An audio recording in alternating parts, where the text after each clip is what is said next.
Okay, let's take a quick look at the table now. So we've got Leinster leading the way, 5 from 5. Leo Cullen, Stuart Lancaster are going to be pretty happy with how things are going there. Ulster, after that win in South Africa over the Lions, up to second place. They're going to want to put pressure on Leinster for the top spot through the season. Similarly, the Stormers are going to look to do the same. They're in third place despite their draw at the weekend. Sharks in fourth after that pretty comfortable win over the Warriors. Lions then in fifth and the Bulls in sixth. So we got all four of the South African teams there in the top six, and they're going to be kind of jostling with each other for position there within that probably for a while. Benetton, after their defeat, have dropped down to seventh place, and it's probably a more realistic placing for them. They're going to be somewhere around that area towards the end or just outside of the playoff positions, and kind of in that mix of those kind of teams that you see around them right now. Eighth place then for Cardiff, who have dragged themselves up the table after a couple of wins in Wales. They're going to have to, though, as I said before, produce against non-Welsh teams as well if they want to maintain that position. Edinburgh are going to be one of the teams that are definitely going to challenge them for that. They're down in ninth at the minute. Munster climbed up to 10th. They're used to being higher up the table, and if they can produce the kind of performance that they did against the Bulls, maybe they can get a bit higher up. If their form goes back to the way it was at the start of the season, you can actually see them dropping down that table. Ospreys, 2 draws in 5 rounds, kind of a mixed season, and that's probably why they're down in 11th place. Warriors in 12th. They produce some great rugby, but they do have a habit of also conceding a lot of points, and they're going to have to, they're not going to lose that attacking spirit, I don't think, but they are going to have to tighten up the defence if they want to be higher than that. Scarlets then are in 13th place, and there is just beginning now, you can see there, with that gap down to the Dragons, there's beginning to be the potential of a bit of daylight between them and the bottom 3. After that, then we have Dragons, who they look so good for a couple of rounds, and now they're kind of going back to what we've seen from them in past seasons. I'm hoping that Di Flanagan can continue to motivate them and get them to be more competitive, because in the URC we don't want to have this kind of thing of there being 2 or 3 teams at the bottom that everybody thinks are going to be a bit of a walkover, who have just no chance of making the playoffs. It was so exciting at the start of the season to see that anybody could beat anybody, and hopefully we can return to that in the next few rounds. Connacht then in 15th place. They've had that 1 win over Munster so far this season. They're going to have to produce more if they want to get off that foot of the table.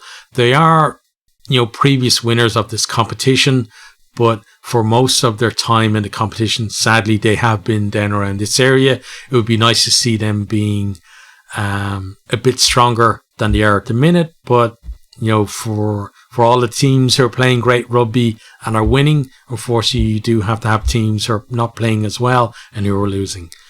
And speaking of teams who are losing, Zebre, only team now after that loss to the Scarlets at the weekend without a win.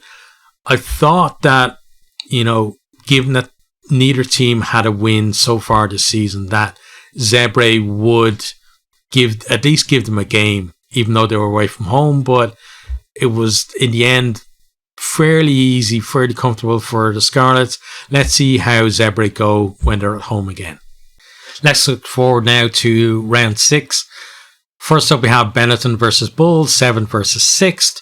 So, looking at their position in the table, you would think that this one might be a bit close, especially given that Benetton have been performing better at home. But the Bulls were pretty poor against Munster last time out, and it's hard to see them producing another bad performance back to back. So it might be that, Benetton are in the game for a while, but I'd expect Bulls to maybe pull away towards the end of that one. Then we have Connacht versus Scarlets, 15th versus 13th. So another kind of bottom of the table clash for Scarlets after the game against Zebre last week. If they can produce another one here, then maybe they can catapult themselves away from that bottom group and up into the teams who are kind of fighting for higher positions. For Connacht, they only have the one win this season. They'll see this as an opportunity to add to that. Into the Saturday games then, we have Zebre versus Edinburgh, 16th versus 9th. So given that, when we've seen Zebre play well at home, that they've liked an open game, and they've shown that they can really use turnover ball as well. This one might actually be a good one to watch in full, because Edinburgh love to attack with the ball. They do take a lot of risks as well, which means that there is going to be that kind of turnover ball for Zebre to pounce on and maybe get a few tries from that, build a bit of confidence.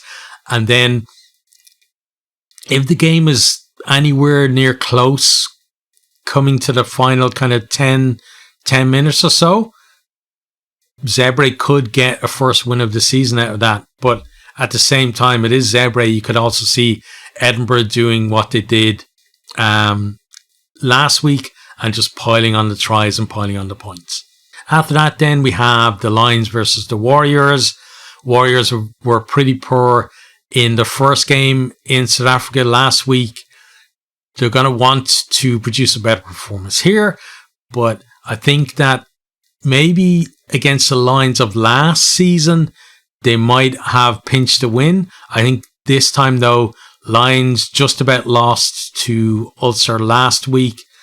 I think if the Lions can have that kind of purple patch that they did against Ulster, against the Warriors, they're probably going to be able to score enough to win that one. Then we have the Sharks against Ulster, 4th against 2nd, a really big top of the table clash.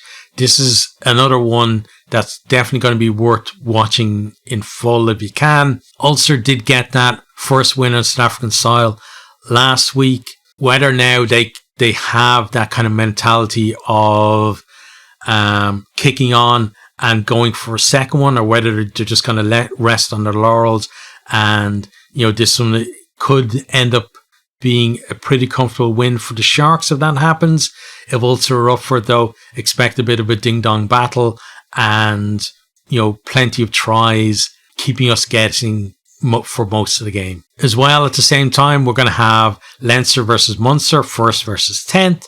But this is Leinster-Munster, so the relative positions will go out of the window in terms of the way the two teams approach this. But Leinster have had a bit of the wood over Munster for years now, and if Munster are going to produce a win in this one, they're going to have to catch Leinster on off day, and they're going to have to produce at least the performance that they did last time out.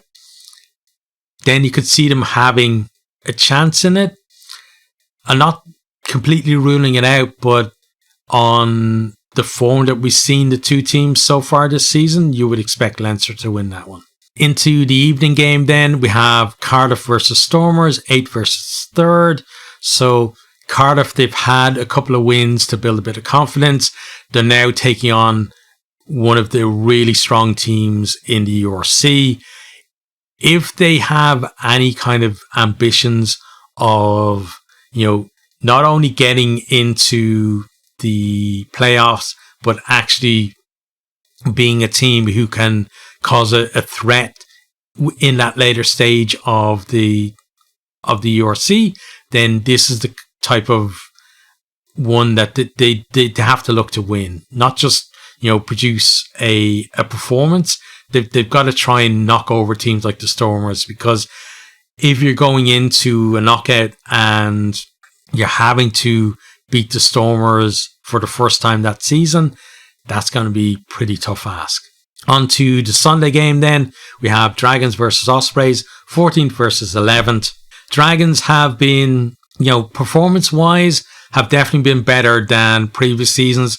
Although the last couple of rounds, they have kind of gone into that mentality that some of the teams at the bottoms have of, oh no, the other team are, a few scores ahead, heads drop, and the score goes up. Ospreys have had a bit of a mixed start to the season. They've got the one win, a couple of draws, and a couple of defeats as well. Dragons are definitely going to feel like they do have a chance in this one, but it's all going to be about kind of who's able to get the momentum and get the noses in front. If Dragons can do that, you could see them maybe, kicking on and getting the win. If it's Ospreys, then they're going to want that second win of the season and they're going to give it their all.